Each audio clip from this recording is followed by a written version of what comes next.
Well, welcome back, everybody, to another episode of Automotive Drama. Like always, I'll keep the preamble short. Likes are nice, scribes are better. Questions, comments, feel free. Want to watch more episodes? Please ring the bell.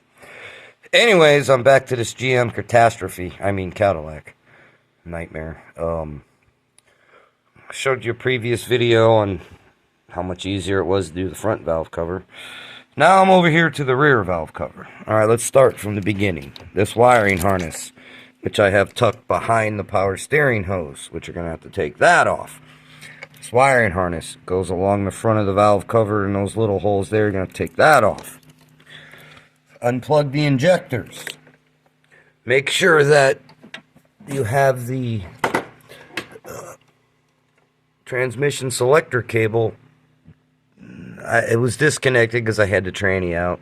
You might be able to clear that hose down there and get that valve cover out without that thing being loose, but I doubt it because I'm sure I'm going to have to tuck it up.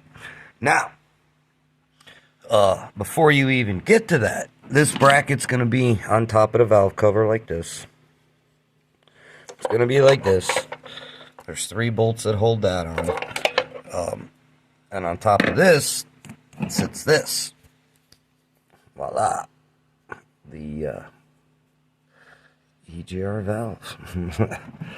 And underneath that sits this. Now, you're going to have to take this off of here first. That has to go first. And then you could move that valve around and you can get the hose off, which goes there. And then, once you do that, it'll come right off. And then you can get this bracket off. Like the 3 bolts, the one down on the bottom, and there's a stud here that holds the EGR tube, which I'm going to show you where that's at. As you can see, I got it stuck right in here. That thing tucks all the way up in there and connects to that. Down there on the transmission, it goes down here. I don't have the light, but it hooks up to that hose. You're going to have to unhook it from that hose, and there's a stud. Leave the nut on the stud. Let's see if I can get the light over here and show you a little bit better. Alright, there's the tube. That goes actually, that end and that, you see that bracket right there where that stud is? That's where, or that slot is. That goes down here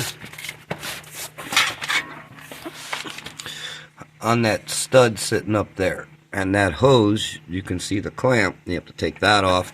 And then once you get all the other crap out of the way, then you can actually slip that out of the way. And it'll actually come out through that side. It will actually come out. There it is. It will come out that way. Alright.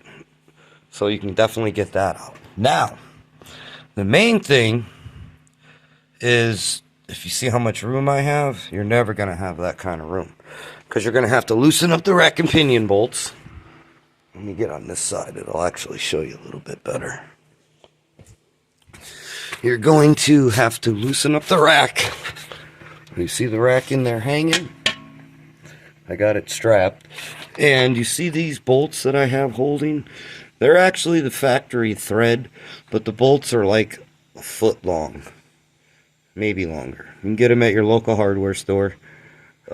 Just take the regular bolts that actually hold it in, and you can get the longer ones, and you can see I got like almost 3 inches of clearance.